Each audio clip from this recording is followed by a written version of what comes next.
Hi, good day, grade 11 students. So, for this video lesson, I will be discussing the content of your Learning Kit 1 for the month of October.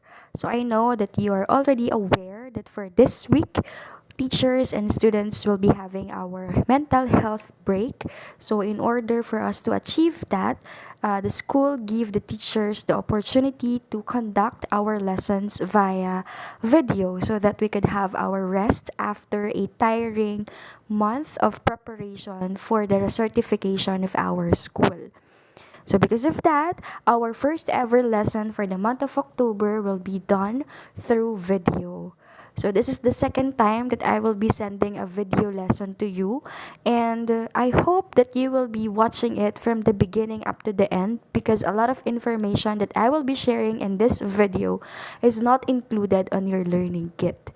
And for your attendance, do not forget to write your name and section on the comment box below. If you do not write your name and section, you will be considered as absent for this week's attendance. Okay? So let us now start with our lesson. So, since we are already done with our midterms, you already had your midterm examination, so that will be counted as your periodical exam for the first grading period.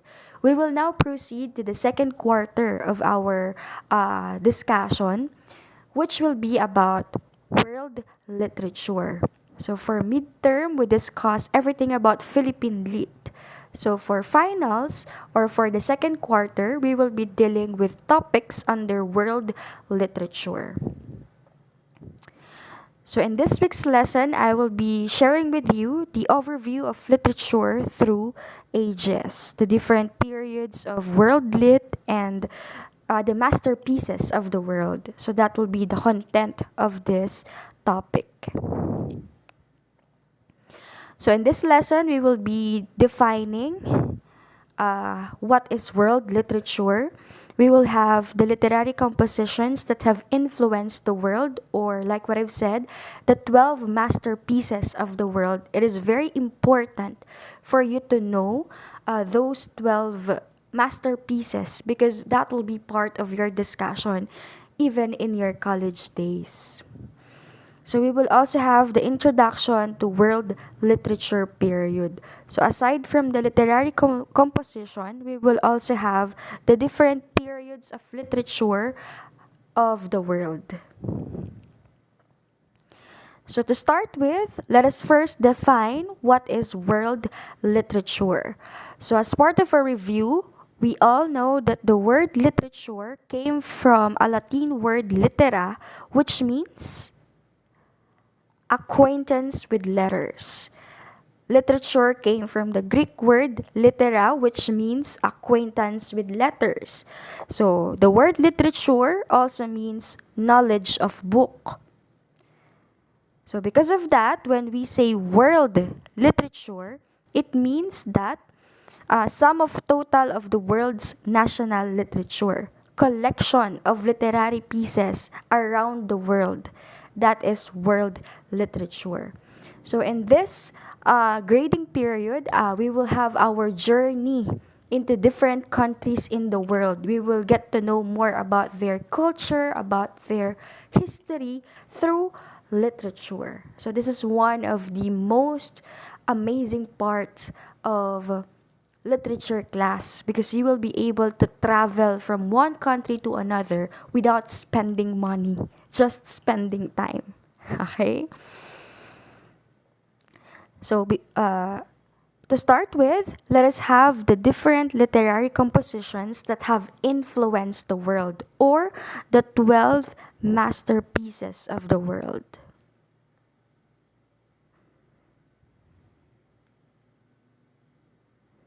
The 12 masterpieces of the world. So first one, we have the Bible, or also called as the sacred writings. So there is no known particular author for the first ever Bible written in the history of the world. But according to what I've researched, the oldest and the most accurate Bible is entitled as Codex Vaticanus.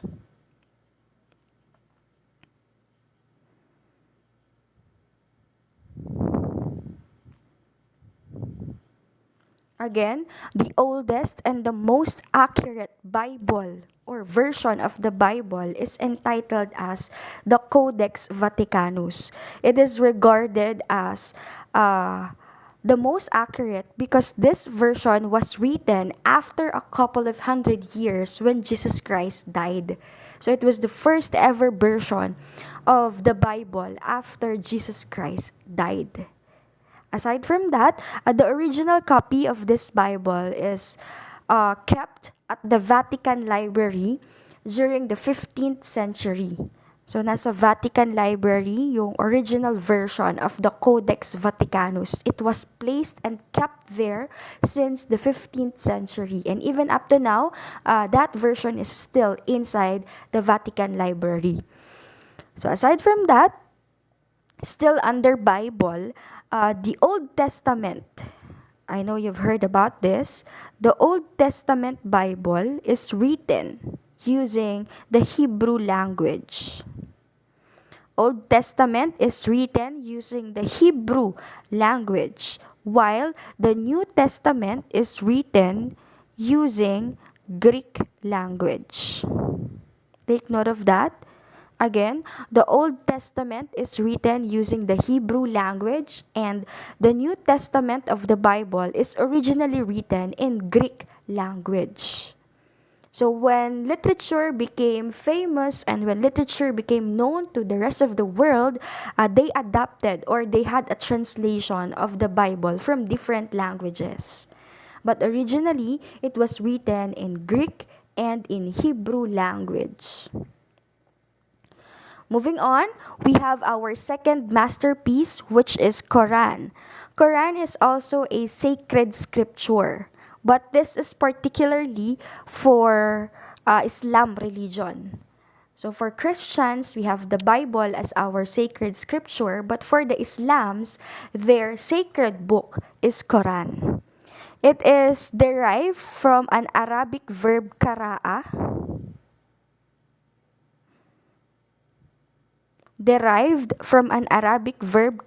which means to read or to recite. Kara'a means to read or to recite. So like what I've said, it is the sacred book of the Islam. So according to what I've researched, Quran is handed by Angel Gabriel to Muhammad. So the different verses found in the Quran book was handed by Angel Gabriel to Muhammad, and Muhammad served as the author of Quran. Okay? So yung daw mga different teachings of Allah located inside Quran was first given by Angel Gabriel, who served as the mediator between the humans and God before. So si Angel Gabriel, siya yung mediator between humans and God. So again, review natin, Quran came from an Arabic verb kara'a, which means to read or to recite. It is the sacred book of Islam. And it is believed that the different verses from Quran was revealed by Angel Gabriel. It was revealed by Angel Gabriel to Muhammad because Angel Gabriel is the mediator between God and human. So he revealed the teachings of God to Muhammad, and Muhammad became the instrument so that people under Islam will get to know more about God. That is the story of Quran. And actually, Angel Gabriel revealed the teachings of God to Muhammad in the two holy land of Arabia, which are Mecca and Medina.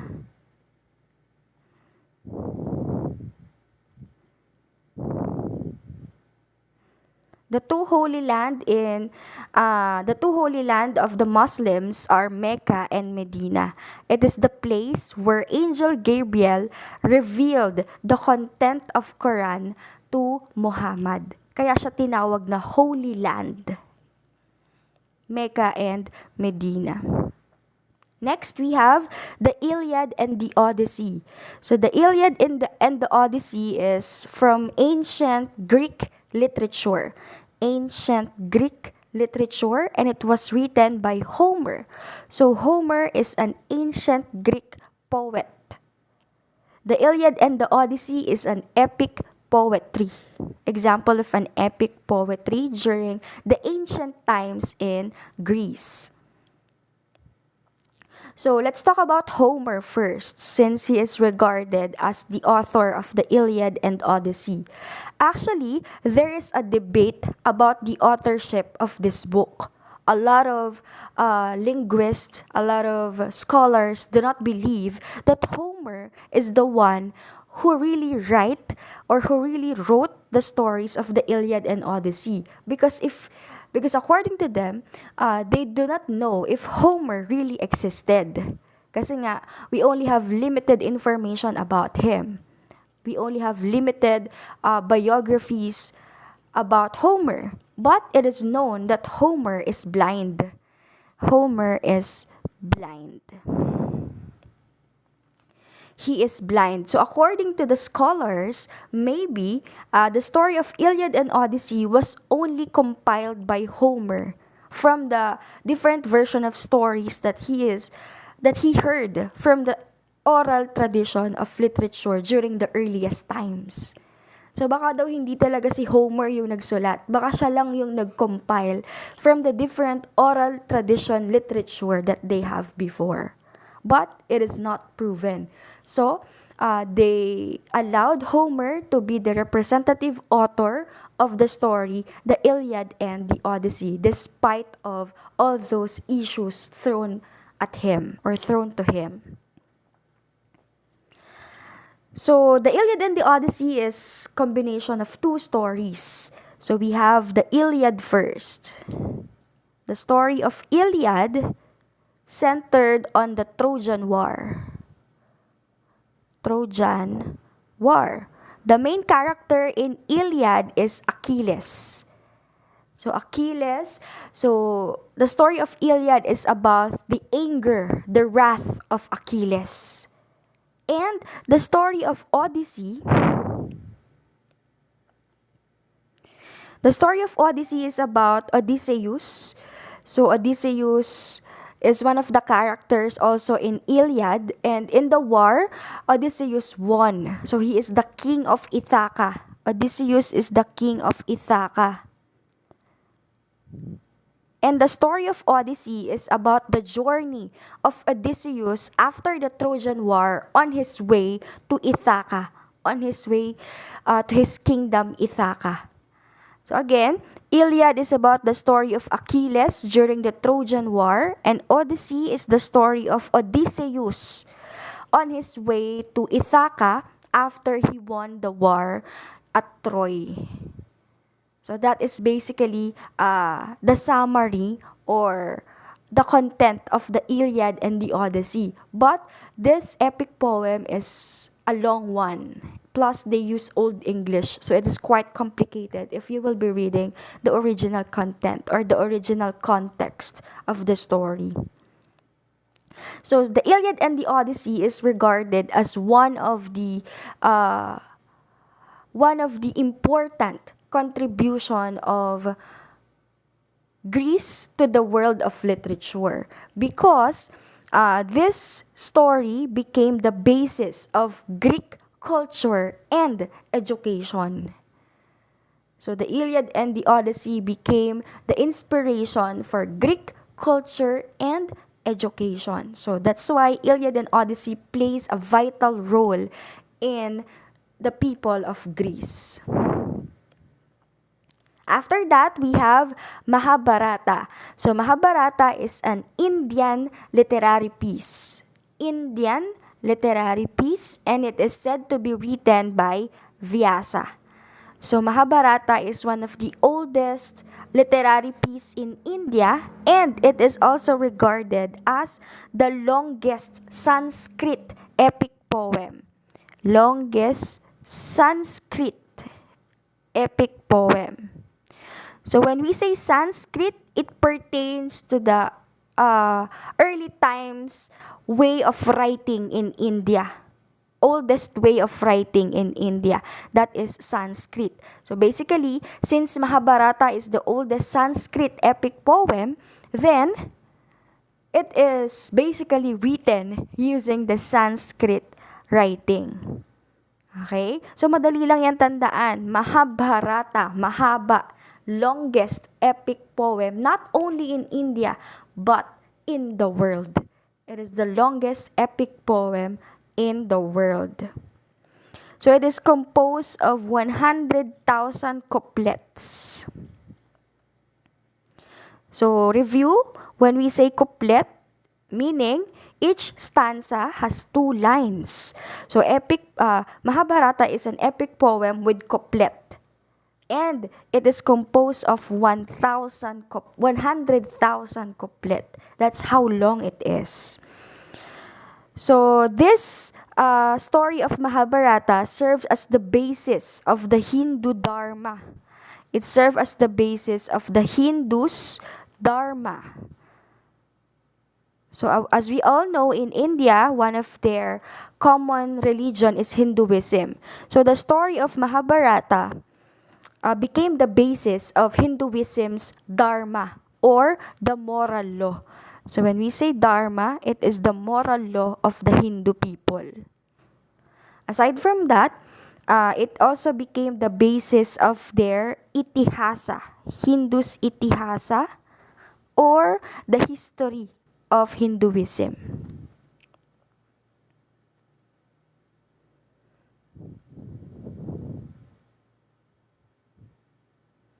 Again, Mahabharata, aside from being the longest epic poem written in Sanskrit in the world, it is also became the basis of Hinduism's Dharma and Itihasa.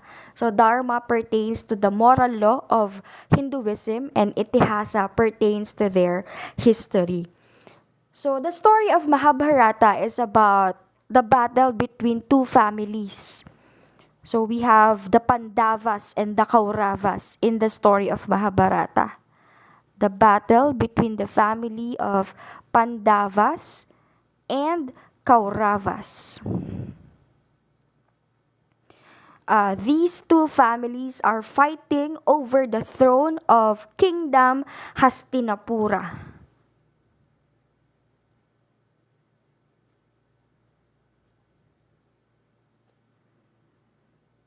Okay, so the family of Pandavas and Kauravas, they are cousins. The prince in the family of Pandavas and Kauravas are cousins, and they are fighting over a throne in the kingdom of Hastinapura. So that is the content of Mahabharata written by Vyasa, the Pandavas and Kauravas in the kingdom Hastinapura. Next, we have the story of Canterbury Tales written by Geoffrey Chaucer. So Geoffrey Chaucer is regarded as the father of English literature. Geoffrey Chaucer is the father of English literature. So kindly take note of that, father of English literature. So the story of Canterbury Tales, it is actually a collection. Canterbury Tales is actually a collection of 24 other stories. 24 other stories. So bakit siya entitled as Canterbury Tales? There is a reason behind that. Actually, the story of Canterbury Tale was created or was compiled by Geoffrey Chaucer because of the pilgrims. So, merong pilgrimage in the story composed of 30 pilgrims. So, in the story, we have 30 pilgrims. So, sila yung mga, sa panahon natin, tinatawag natin sila as mga mga, they patronage a saint.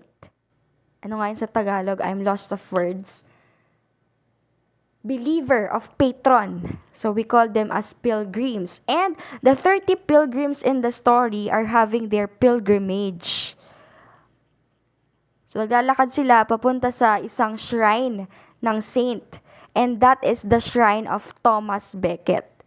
They are on their way to the shrine of Thomas Becket.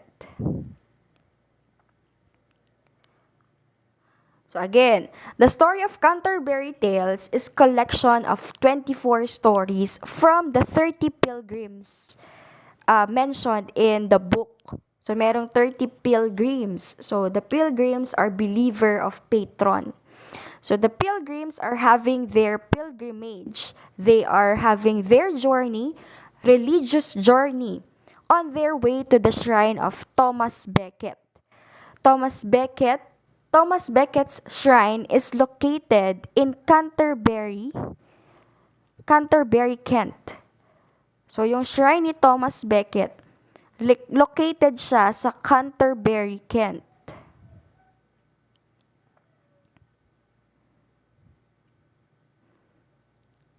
It is in London. So, papunta doon yung mga pilgrims. That's why it is called as the Canterbury Tales. Because in the story of the Canterbury Tales, according to Geoffrey Chaucer, the 30 pilgrims decided to engage themselves in a storytelling so that they will entertain themselves on their way to the Canterbury, Kent, or on their way to the shrine of Thomas Becket. So para malibang sila on their journey, they decided to share stories. So the 24 pilgrims in the story shared different stories. So the 24 pilgrims are from the different walks of life. Galing sila sa iba't ibang estado ng buhay. So merong knights, may reeves, may man of law, friar, clerk, squires, nun, physician, shipman, Sir Topas, monk, municipal, miller, cook, wife of Bath, summoner, merchant, franklin, canon, pardoners, prioress, tale of the Mellibus, the nun's priest tale, and the parson's tale. So, yung mga title ng story inside the Canterbury Tale is the story given by the different pilgrims from the different walks of life. So, yun yung story. Yun yung title ng story nila. What is their role in the community? So, in the story of Canterbury Tale, one of those is the famous one. So, among these 24 stories, the famous one is the Pardoner's Tale. The story of the Pardoner.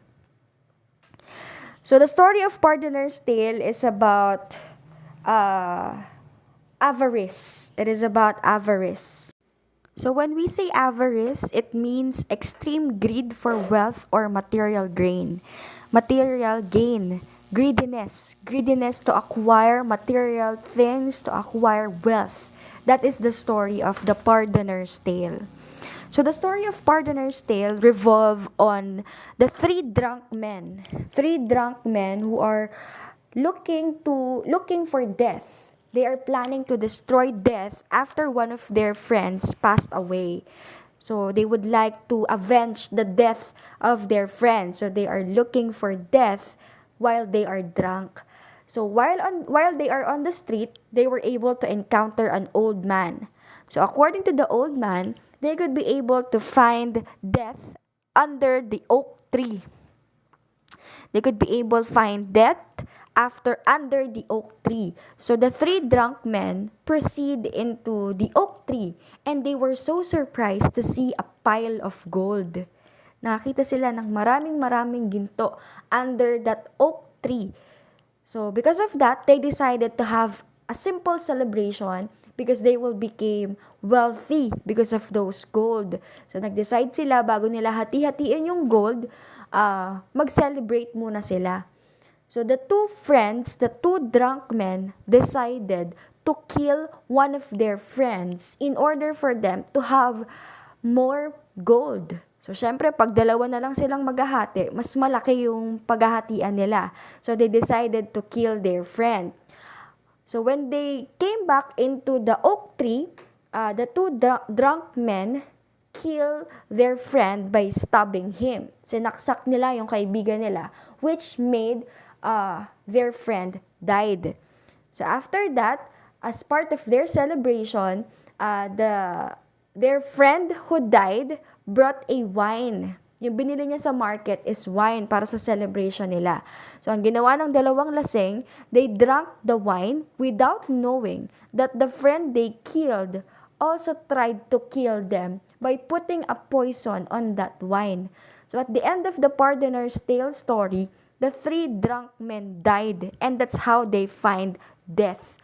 Silang tatlo, namatay sila because of their greediness. Yung dalawa, pinatay nila yung isa nilang kaibigan para mas madami silang paghatian. So, nung nag-celebrate sila, ininom nila yung wine na dala nung friend nila without knowing that their friend put a poison on that wine because he also decided to kill those two. So, tama nga, the old man was right that they could be able to find death under an oak tree. So, it is proven that money and wealth is the root of all evil. You could do evil things because of money. That is the story of Pardoner's Tale, the story of avarice or too much greed for material things. So, it is one of the famous story in the Canterbury Tale written by Geoffrey Chaucer.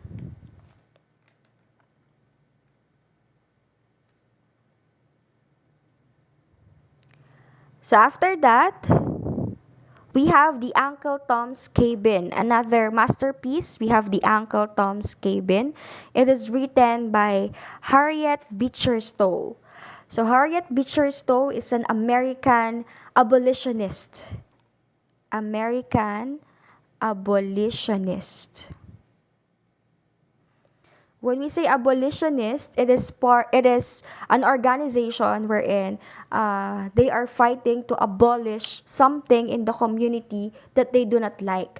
As for Harriet Beecher Stowe, she is trying to abolish slavery in the society during her time. Slavery, yung kanyang ipinaglalaban. Gusto niyang ma-abolish ang idea ng slavery in the America during her time. So, Uncle Tom's Cabin is an American literature. So, aside from that, Harriet Beecher Stowe grew up from a very religious family.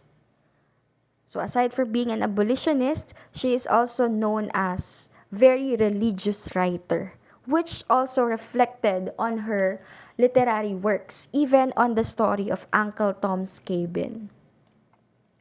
So let's discuss the story. So Uncle Tom's Cabin is other title of Uncle Tom's Cabin is Life Among the Lowly. Life Among the Lowly.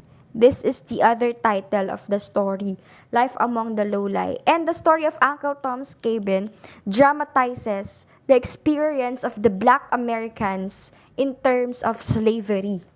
It deals with slavery, particularly of the Black Americans. So since this story is about Black Americans and slavery among them, the story of Uncle Tom's Cabin became famous among white Americans because they are so curious about the content of the story. So it became famous to the white Americans. So in the story of Uncle Tom's Cabin, so Uncle Tom is a Black American and he is a slave. So during the time when this story was written, there is inequality between Black Americans and white Americans. White Americans believe that they are superior over Black Americans. So for them, Black Americans are just slaves. So in the story, Uncle Tom is a Black American and he is a slave. So, as a slave, they are being auctioned. Ibinibenta yung mga slave to their new employer. So, while Uncle Tom is inside a boat on the way to New Orleans. So, nakasakay siya sa boat on their way to the New Orleans. It was the place wherein they will be auctioned. Dito sila ibebenta sa New Orleans. So, on their way to the New Orleans, Uncle Tom saved the life of little Ava. So, sinave niya si little Ava, who is close to death nung malapit na siyang mahulog from the boat. So, Uncle Tom saved the life of little Ava. So, because of that, little Ava asked her father to buy Uncle Tom to be their slave. So, the father of little Ava bought Uncle Tom, and Uncle Tom became their slave. Aside from that, little Ava and Uncle Tom became good friends. Naging magkaibigan sila. Until little Ava experienced sickness. And he is close to her deathbed. Malapit nang mamatay si little Ava. And because of that, little Ava asked a favor to her father, that her father should let their slaves be free. So, hiniling ni little Ava na palayain na yung mga slave nila, including Uncle Tom, kasi malapit na siyang mamatay. That is her last wish to her father.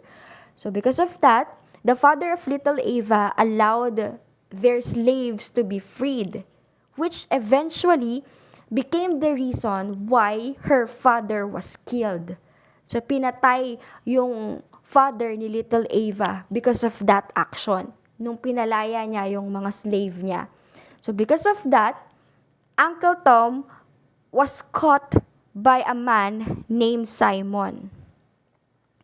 Simon became Uncle Tom's new employer, and he is very different from the father of little Ava.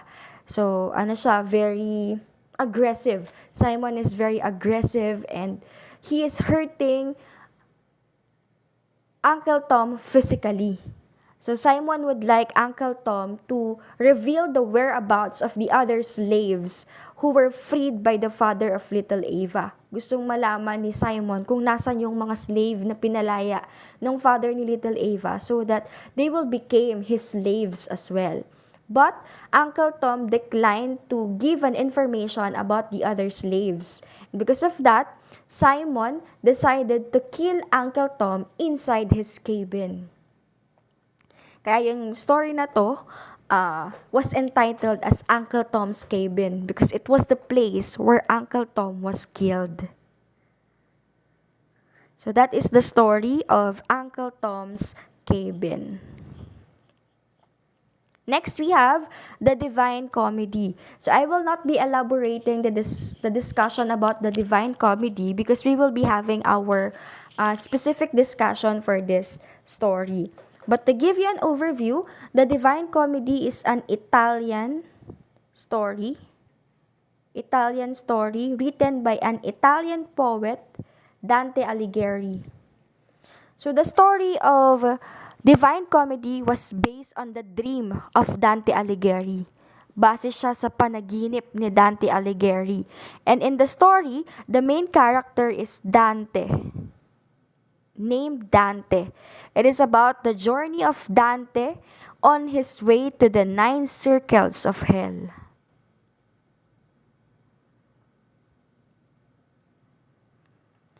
So the Divine Comedy again is based on the dream of Dante Alighieri. That is why the main character in the story is entitled Dante. And it is about the journey of Dante on his way to the 9 circles of hell. This is very interesting story. So it will be part of our discussion under world literature as well. We will be having a particular module only for this story. But at least you already have an overview. Again, the main character is Dante and his journey to the 9 circles of hell.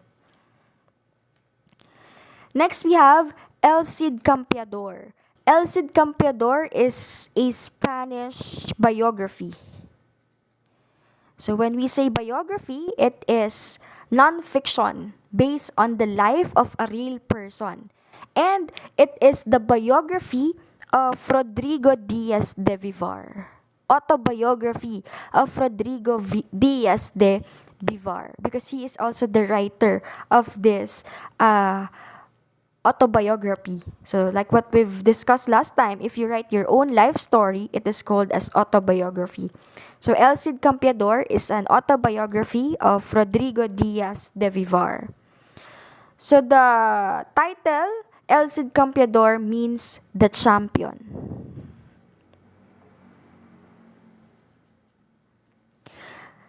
So Rodrigo Diaz de Vivar is considered as one of the Castilian militar. Isa siya sa mga Spanish militars. He also became a leader, and also he was regarded as the national hero of the Spaniards. Siya ang kanilang national hero, Rodrigo Diaz de Vivar.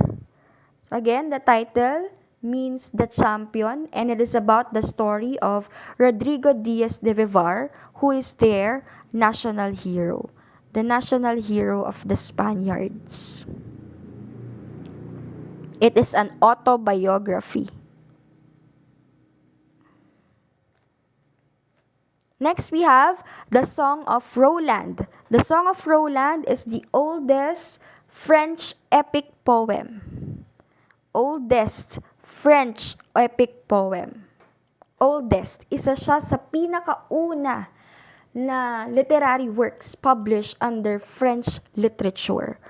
It was written by Thorold, and the name Thorold was mentioned on the last line of the epic poem. Okay, so yung name ni Thorold it was mentioned on the last line of the epic poem, The Song of Roland. So it is entitled as The Song of Roland because in the story, they were saved by the flute, the sound of Roland's flute. So the story of the Song of Roland reflects the fight between Christians and Muslims. Fight between Christians and Muslims, and in the story, the Christians won the fight. So in the story, Thorold glorifies Christianity, and Christianity defeat Muslims in the story of Song of Roland. Again, kaya siya Song of Roland because Christians were saved by the sound of Roland's flute. Next, we have the Book of the Dead. So the Book of the Dead was said to be written by Thoth. Actually, not written. It is inspired from Thoth. So Thoth is an Egyptian god. He is not a person. He is an Egyptian god. So the story of the Book of Dead was inspired from Thoth.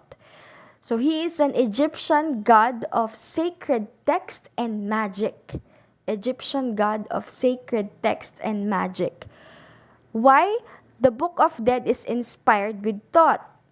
Kasi nga, the Book of Dead is regarded as funerary text. Basically, ginagamit siya for funeral purposes. Funerary texts wherein they are using the different spells or magic words. Spells or magic. Spells or magic words from Thoth, from their Egyptian god of sacred text and magic.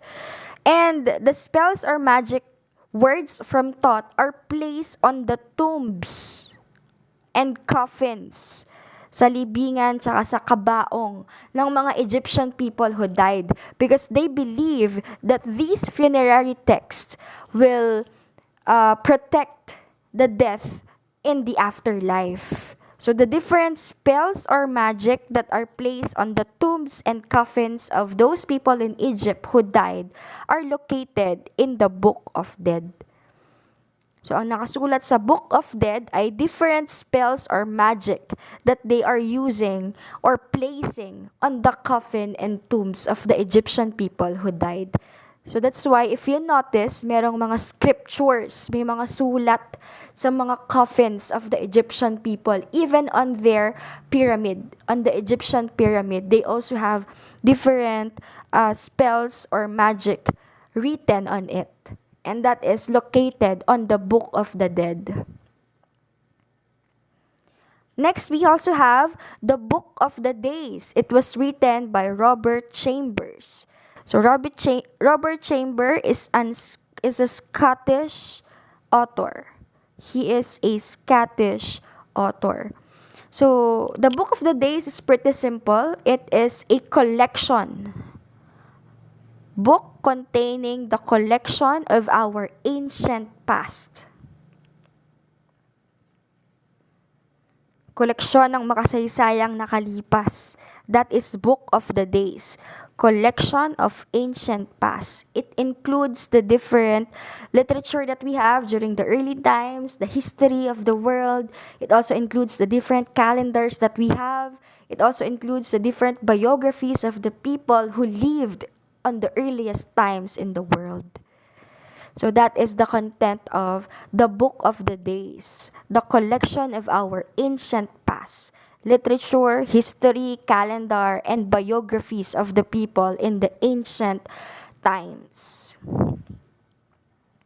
So last, under the masterpieces of the world, we have the Arabian Nights or 1001 Nights. Arabian Nights or 1001 Nights. It is also translated or originally entitled as Alf Laila wa Laila. Alf Laila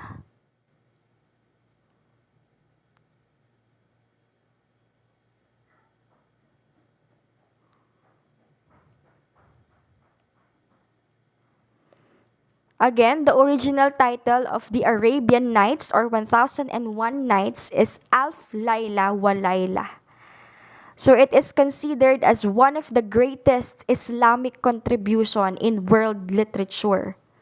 And actually, some of the stories under 1001 Nights or Arabian Nights became the inspiration of the Disney stories that we have. So, yung story ni Aladdin, the story of Alibaba and the 40 Thieves, the idea of genie, are from the book Arabian Nights. It is not the title of the story, it is just the title of the book wherein different stories in Arabian or in Arabia is compiled or are compiled.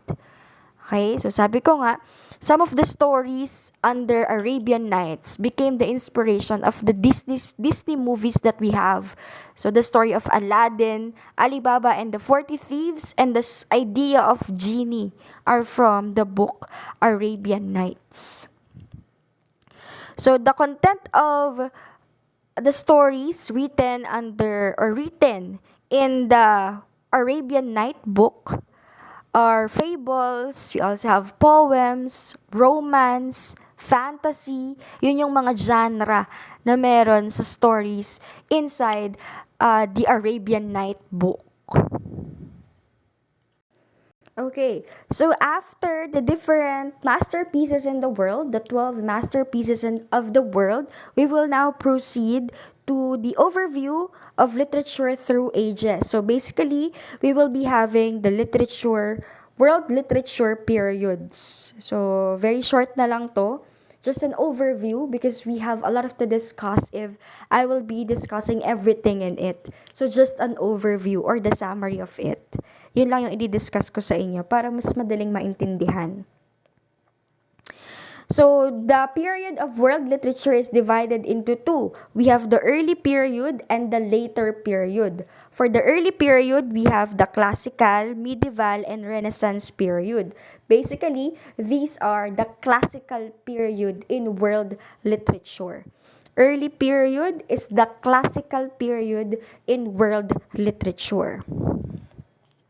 The first period is, yun nga, the classical period. It is called as the golden age for literature and arts. So, it became the home of the great works of ancient Greece and Rome. It is regarded as classical because it is the first ever time wherein literature was known to the world. And the idea of literature was brought to us by the Greeks and the Romans. That is why, if you try to search for classical stories, some of them are written by Greek authors, Romance authors, even the origin of the words that we have in the dictionary, ang origin nila is Greek or Latin from Greece and Roman. So, Greek and Roman literature is the basis of all the literature that we have in the world. They are the pioneers. It is also regarded as the golden age because it was the time wherein the famous writers were known to the world. So we have Aristotle, Plato, Socrates. So dyan sila unang nakilala, which made a great impact in the world, not only in the field of literature but also in the other fields. Kaya siya tinawag na golden age. Next period, we have the medieval period. For the medieval period, it is also known as the Anglo-Saxon period or Old English. Anglo-Saxon means Old English.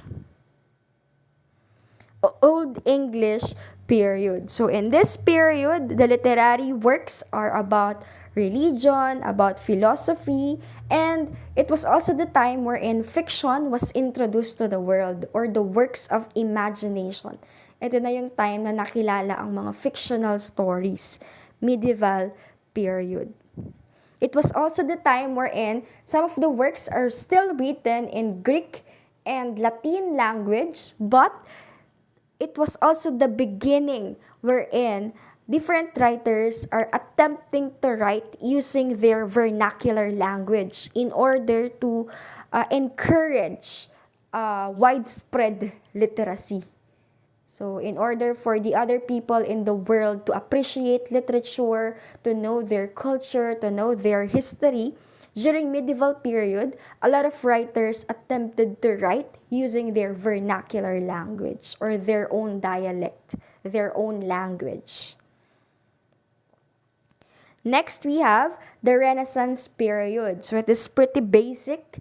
When we say Renaissance period, it is the time wherein the writers are literature is beginning to divide from classic to modern times.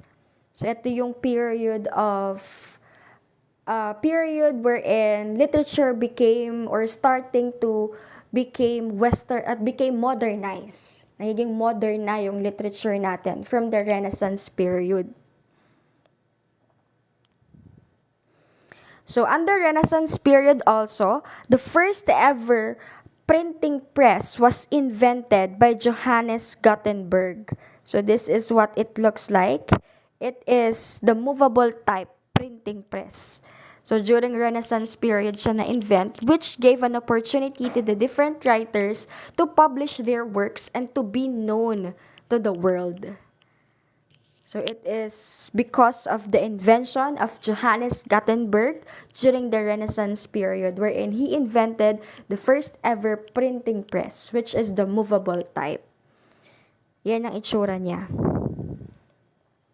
Next, after the early period, we will now have the later period of literature or the modern period of world literature. So we have the Enlightenment, Romantic, Victorian, modern, and postmodern period. So first off, we have the Enlightenment period from the word itself, enlightenment. Meaning to say, a lot of people from around the world were enlightened because of the works published under this era. It is the age of reason and the era of logic. Because during this time, a lot of works about science and mathematics were published by the different writers. Science and mathematics. Next, we have Romantic period. For the Romantic period, they are known to be the period producing novels.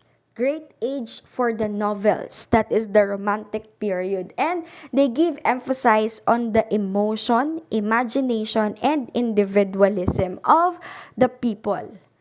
Okay? So under their novels, they would like to arouse independent people. They would like to give emphasis on the emotions that we will feel. So During the Enlightenment period, literary works appeal to the intellect of the readers. But during the Romantic period, they appeal to the emotions of the readers.